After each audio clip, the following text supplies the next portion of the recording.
Miss, ay napakaganda ng pasok ng 2015 mo, no? Parang naayos lahat ng mga problema. So yes, okay lang. Gaano ka rin kasaya na isang tinik na naman ang nabunot? Siyempre matagal din. Tinik ba yun? 1 year eh. Okay lang naman yun. Hanggat maaari, okay na yun. Huwag niyang pag-usapan. Past is past.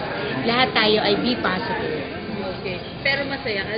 Saan na yung gift niya? Gaano sabihin na? Nandoon na kay Mama Mary. Pero masaya ka pa doon sa pangyayari yun. Last December. Oh, syempre naman. Sino ba naman ang may gusto na meron kang katampuhan? Okay na yun. Maganda yun. Lahat tayo ay happy and happy. Miss, ay after that ba back to normal ang lahat?